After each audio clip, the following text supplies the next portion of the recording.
however, important to remember that the Bangkok conference was preceded by the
The Chinese have provided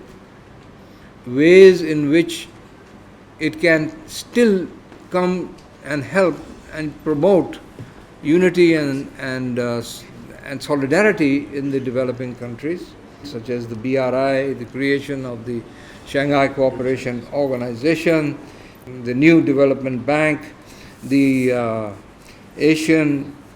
Infrastructure Investment Bank. These are all initiatives taken by the Chinese which are directed at assisting developing countries around the world.